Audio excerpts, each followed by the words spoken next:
Cyber spies steal prototype missile data, others hack into South Asian telecoms, and still others go after easyJet passengers' travel data.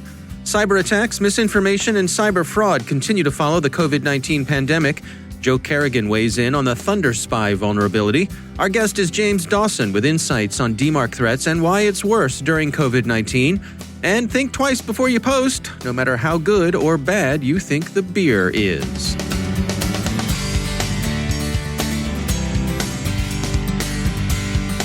And now, a word from our sponsor, ExtraHop, securing modern business with network detection and response. Security and IT teams are under more pressure than ever. Any workforce that can go remote has done so almost overnight. That means more stress on critical systems, more potentially unsecured IoT devices on corporate networks, and an urgent need to see and respond to threats as quickly as possible. ExtraHop helps organizations like Wizards of the Coast detect threats up to 95% faster and respond 60% more efficiently. As Chief Architect and Information Security Officer Dan McDaniel put it, quote, "There's no other company that aligns to supporting the DevOps model, the speed, and the lack of friction than ExtraHop." See how it works in the full product demo. Free online at extrahop.com/cyber. That's extrahop.com/cyber. And we thank ExtraHop for sponsoring our show.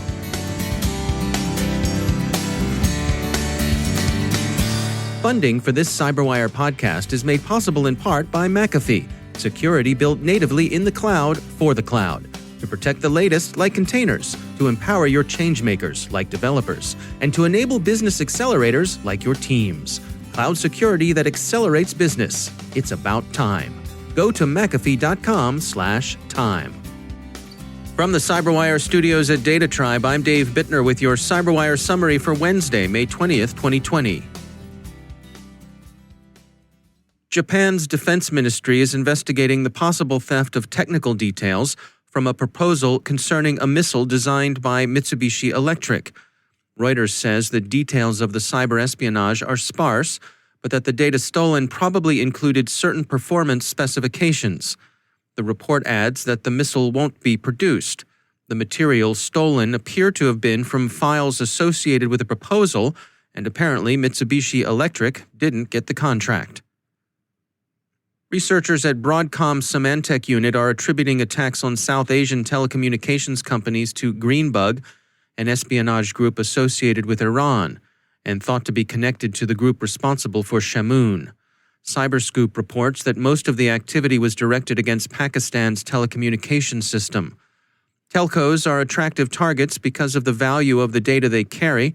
The focus on Pakistan suggests a service with a strong interest in the region.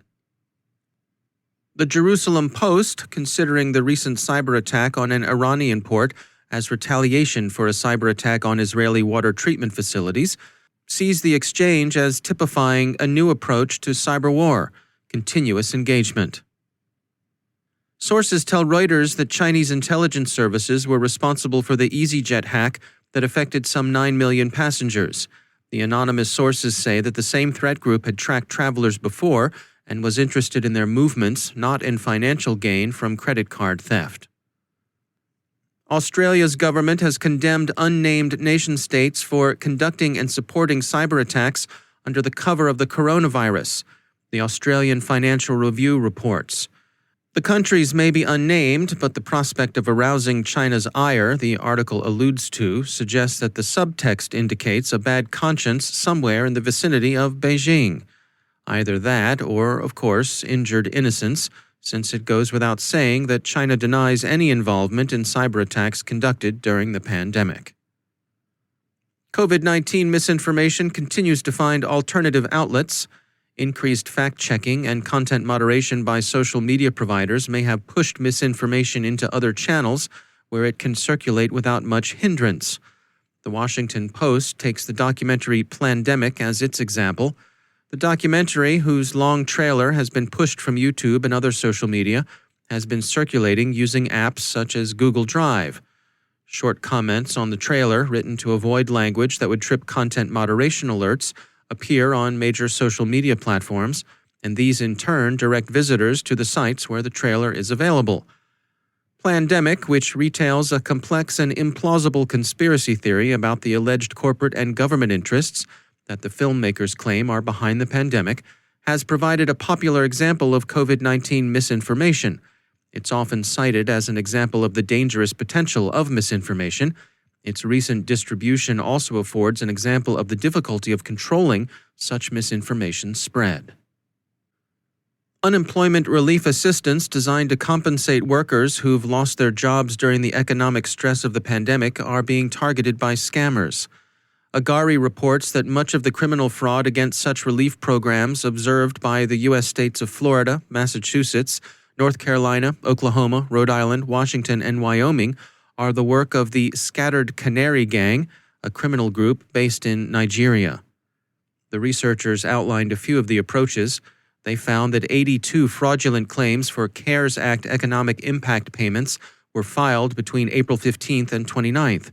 Since April 29th, at least 147 fraudulent unemployment claims were filed in the state of Washington. Between May 15th and 16th, 17 fraudulent unemployment claims were filed in Massachusetts. And most recently, Agari has observed signs that the criminals are turning their attentions toward Hawaii, where on the evening of May 17th, 2 claims were registered with the state's Department of Labor and Industrial Relations. The techniques Scattered Canary is using are the grubby, low-tech stuff of petty cybercrime. Bleeping Computer says that the gang is using Social Security numbers and other personal data stolen from identity theft victims to create bogus accounts on assistance sites.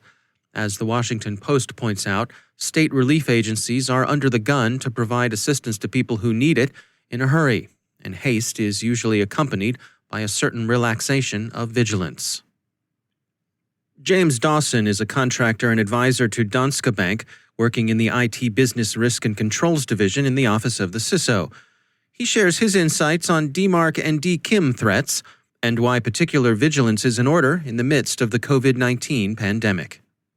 Every bank and financial service organization right now, Dave, is trying to manage the crisis. That's one thing. Everybody working from home and all of the challenges of having your workforce completely remote. There's all sorts of technical challenges that you gotta face, you gotta solve. But then there's also the threats. The threats change. So during the crisis, during the COVID-19 crisis, we've noticed that the threats have changed to much more intensive phishing and spoofing campaigns are going on. Well, take us through that. What sort of things are you addressing? Well, generally, I think that most organizations are relying upon Sender Policy Framework, which is SPF, that and Domain Key Identified Mail, and also Domain Message Authentication Reporting and Conformance. So that's DKIM and DMARK. Along with TLS, those are the most preferred methods of trying to fight against spoofing or phishing. So during the crisis, it's one thing to be able to protect your own domain. So you already apply those protocols so that you can protect your own domain. Just as an example, take Citibank.com. You have methods of protecting that domain, and you can also train the individuals within your organization to, even though they see a message coming from what looks like the bank's domain, to question it. Is it really something that I need to address, or is it something that I would even click on, or something that I would act upon? So that's one thing. And then the other thing is to have your threat professionals and those that are doing your research and doing the settings for your revision to your DKIM protocols and your DMARK, to have them start thinking like a criminal. And I know we've discussed this before in your program. Now, I've seen in email correspondences with folks that a lot of enterprises will have a feature in their email where if something comes from outside of the organization, that gets flagged, in unambiguous terms within the email that says, this message came from outside of the organization. Is that sort of thing helpful for tracking those spoofed emails, the ones that look close to the name of the organization but aren't quite right? Yep, I like those. Even the ones that look like they're actually coming from the authority can still be spoofed. And I like those warnings on any message that comes from outside the bastion of the organization. And so those little messages, those little tags, we call them mitered messages. They're mitered onto the mail as it goes through the production server to route the message. If they're short and sweet, if they're clear and simple, then people will read them and act upon them. If they're verbose and lots of scary words and letters in them, people just think that there's some sort of warning and they skip over them. That's a problem with that sort of thing. That's James Dawson from Danske Bank. Last Line this morning released the results of a study that focused on NRDS, newly registered domains, with an evident COVID-19 theme. They've concluded that there's less novelty about these efforts than might have been expected. While phishing is up, it appears the criminals are devoting more effort to refreshing and re-emphasizing existing campaigns to match the times than they are in coming up with innovative approaches. The UK's contact tracing app, undergoing trials on the Isle of Wight, is attracting further skepticism about its efficacy. While download rates during the trials have been reported to be satisfyingly high, Computer Weekly reports that recent studies have cast doubt on the willingness of British users to install the app. The existing NHS app, not the contact tracing app, but rather the app through which patients access healthcare data and book appointments with their doctors, is being considered for adaptation into an immunity passport, the Telegraph writes. According to the app's developer, iProve, addition of facial recognition software to the tool could be used to verify the identity and immunity status of users. Finally, some security advice for military and intelligence professionals. Treat beer as a commodity and be content. Bellingcat points out the risks of using the Untapped app to rate brews. You can be tracked. Untapped engages in what Bellingcat calls meticulous location tracking, showing the locations where the users consumed the beer they were rating. It's not so much that Untapped is irresponsible. In fact, Bellingcat describes the app's privacy settings as being pretty decent. It's just that it's possible to correlate locations and movements with other social media, and as is almost always the case, people want to upload pictures of the places where they're enjoying themselves. So resist the temptation, military and intelligence professionals. Enjoy your beer responsibly and privately.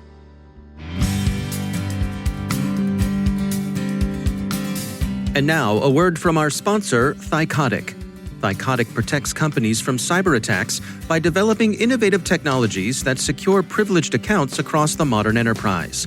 Thycotic recently partnered with CyberWire to conduct a global survey of IT professionals, focusing on how organizations are implementing least privilege. Their new survey report shows overprivileged users are still a big challenge for IT professionals. The report reveals important insights for anyone planning or already down the path with their own least privilege security program. From the survey, they found that even though least privilege is a top or urgent priority, most organizations struggle with complexity and user complaints when implementing a least privilege security strategy. Go to thycotic.com/cyberwire to download the report now and get more details about the survey results, the key takeaways and recommendations for how to ensure success in your least privilege implementation. Again, that's thycotic.com/cyberwire to download this special report on the state of least privilege. And we thank Thycotic for sponsoring our show.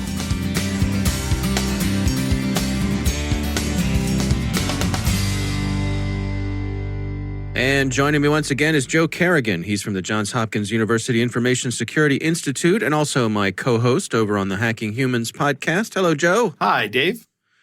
We have seen stories coming from many, many different directions about this new attack that is being called Thunderspy.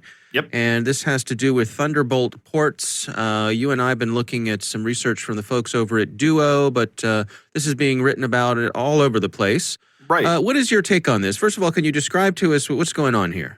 The research comes from a master's student at Eindhoven University of Technology. His name is Bjorn Reitenberg, and I hope I'm saying that right.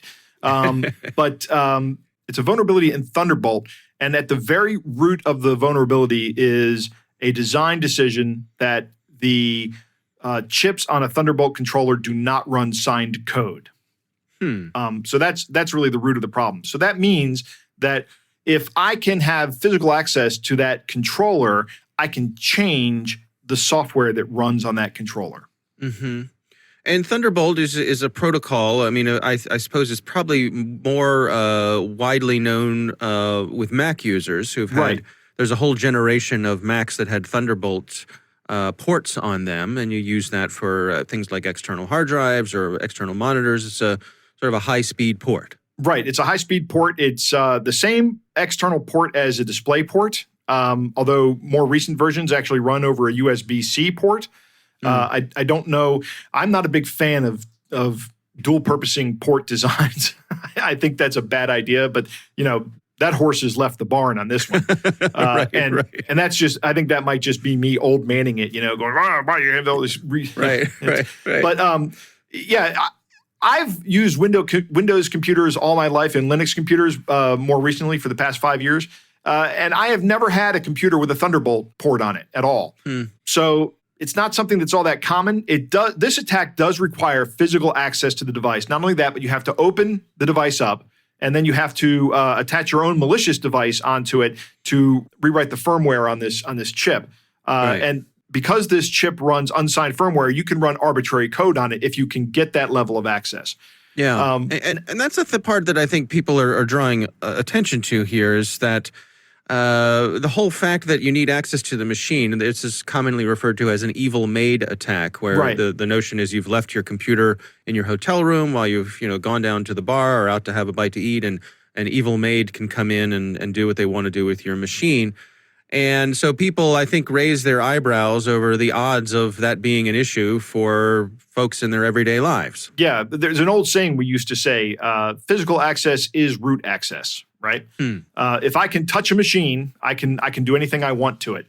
But one of the main protections against physical access being root access is you can encrypt your hard drive, right? And that way your data at rest is secure. If someone steals your laptop, they can't access it, then they can't get to the data. But apparently with this attack, if someone steals your laptop while it's maybe in sleep mode, and then they open it up or they perform this malicious attack on it, they can actually get into all the files that are encrypted on your hard drive because those files have already been accessed by the operating system through the encryption protocol, right? Through whatever encryption workflow to access those files. Because encrypted files are of no use to you unless you can actually access them when you need to and you're authorized to, right? Right. So that's, I think, the biggest single interesting thing about this is that if I have access to a computer that I know has data that I want on it, then I can get that data even if that data has been encrypted using whole disk encryption.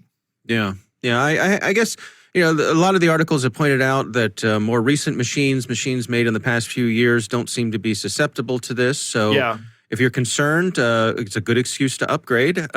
Right. But also, it strikes me that if you're someone who thinks you might be susceptible to someone coming into your hotel room, for example, or your office or wherever, and using the physical access to alter that machine, then you're going to know about that. And you're going to have protections in place to try to minimize the likelihood of that happening. Absolutely. We've heard stories about people who have left. I think it was Kevin Mitnick who told the story about leaving his hotel or his computer in his hotel and then giving it to somebody else to work on it. And the person who was working on it said, "Why did you open this up and tighten the screws down so hard?" And he's, "I didn't do that." And somebody had done that to his computer. I think that was Kevin. Right. But if you know who that is, if you know that you're that kind of person that is at risk for that, then you're going to take other measures. Yeah, it's interesting that they make the point in one of these articles that while the odds of someone falling victim to this may be low, it's still a good thing that we know about this because it advances our knowledge of types of attacks that we need to be aware of. Right. It is interesting research, and Intel should actually, and I think they probably are in the future, design their chips to only run with signed versions of their firmware. That should be standard security practice by now. But it's going to take some time to implement these practices across all this hardware, and that hardware has to age out. But over time, we'll move in a more secure direction against things like this. Yeah, absolutely. All right. Well, Joe Kerrigan, thanks for joining us. It's my pleasure, Dave. And that's the CyberWire. For links to all of today's stories, check out our daily briefing at thecyberwire.com. And for professionals and cybersecurity leaders who want to stay abreast of this rapidly evolving field, sign up for CyberWire Pro. It'll save you time and keep you informed. Listen for us on your Alexa smart speaker, too. Thanks to all of our sponsors for making the CyberWire possible, especially our supporting sponsor, Observit, a Proofpoint company and the leading insider threat management platform. Learn more at observit.com. The CyberWire podcast is proudly produced in Maryland out of the startup studios of Data Tribe, where they're co-building the next generation of cybersecurity teams and technologies. Our amazing CyberWire team is Elliot Peltzman, Peru Prakash, Stefan Vaziri, Kelsey Bond, Tim Nodar, Joe Kerrigan, Carol Terrio, Ben Yellen, Nick Valecki, Gina Johnson, Bennett Moe, Chris Russell, John Petrick, Jennifer Iben, Rick Howard, Peter Kilpie, and I'm Dave Bittner. Thanks for listening. We'll see you back here tomorrow.